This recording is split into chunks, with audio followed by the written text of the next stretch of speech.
Ketegangan antara Israel dan Palestina terus terjadi.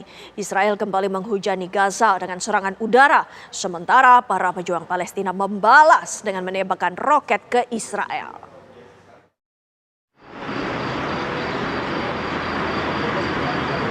Ketegangan antara Israel dan Palestina sudah memasuki hari ketiga. Sistem pertahanan rudal Israel mencegat roket-roket yang ditembakkan dari Gaza.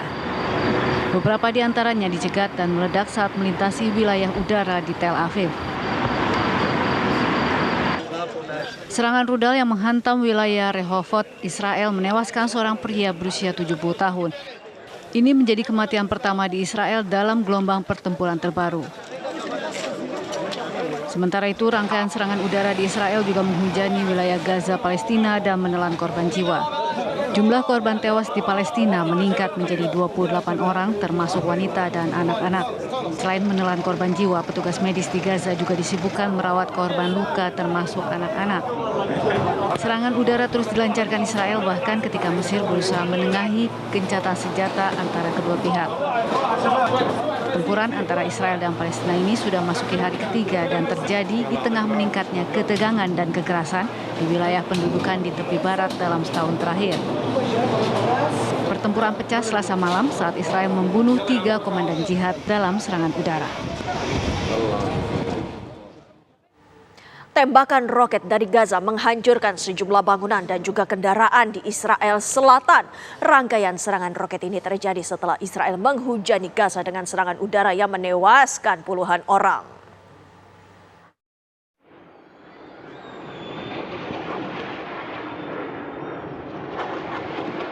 Roket yang ditembakkan dari Gaza membuat beberapa bangunan dan juga kendaraan di Israel Selatan mengalami kerusakan berat. Salah satunya adalah sekolah Yahudi bernama Yeshiva di kota Netivot yang porak-poranda setelah terkena gempuran roket.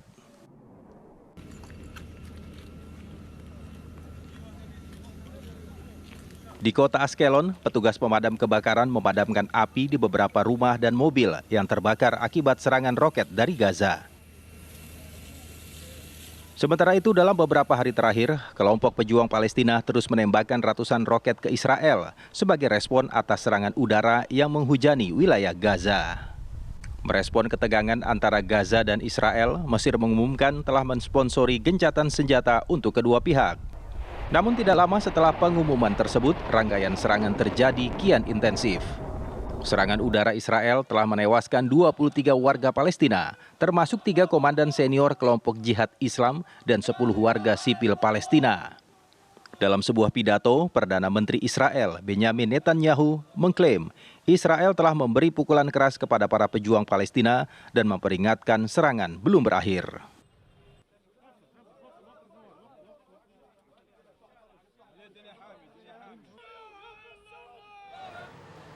Perang di Sudan masih terus bergulir dan menelan korban jiwa. PBB melaporkan korban tewas akibat perang di Sudan terus meningkat dan saat ini jumlahnya telah lebih dari 800 orang termasuk warga sipil. Rangkaian bunyi tembakan sporadis terus mewarnai kota Khartoum. Meski kedua pihak bertikai di Sudan masih menggelar negosiasi di Arab Saudi. Negosiasi tersebut merupakan bagian dari prakarsa diplomatik yang diusulkan oleh kerajaan dan Amerika Serikat untuk menghentikan perang. Perang sengit selama 3 pekan di Sudan tidak hanya menelan ratusan korban jiwa, akan tetapi juga mendorong negara itu ke jurang kehancuran.